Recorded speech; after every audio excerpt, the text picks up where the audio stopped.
Rita and Calynn are, just as you've probably noticed, a pretty fun pair of people. They really complement each other in different ways. I think the way it works is Rita's got all of she understands about the advocacy stuff, and if people need resources in the community, that's the piece that you seem to give to people. I do. And I've got the psychology background piece, so it's like between the two of us, we kind of work in tandem. I think they really have fun with each other. They've brought a lot of fun here. They've been pioneers here as we've been developing different kinds of things that promote wellness. They were some of the first people that ever came to our exercise classes, and they were always there.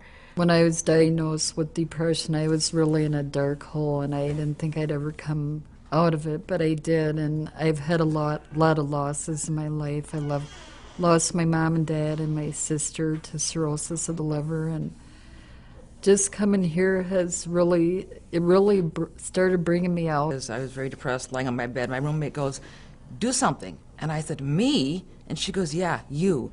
Do something. Go see a therapist, go see a doctor, do something." So I said, "How can I do anything? I'm too depressed." And I realized I had to be the one to get off that bed and make that phone call and go see a therapist. It had to start with me. Having some place to go in the day and realizing I wasn't the only person that felt the way I was feeling, depressed. I met Rita and another person when I first came, and I said, "Do you guys get depressed too?" And they're like, "Well, yeah." And I'm like, "You mean it's not just me?" I knew it wasn't just me in my head, but emotionally I thought, well, I'm the only one, because I'm not really depressed. I'm blind, and I just can't find a job, and I just can't find my niche in the world. I just can't, figure out where I belong. A few years ago, I got an email from NAMI, which is the National Alliance for Mental Illness, and they were looking for people to be trained to lead what was called a NAMI Connections group. So it's a peer support group, a peer-run support group.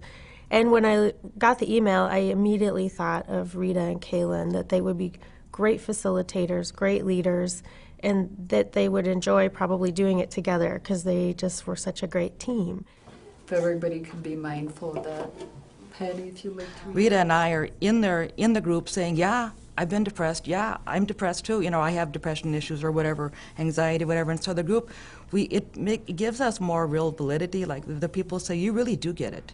My week has been very hectic. And so we try to have people leave the group.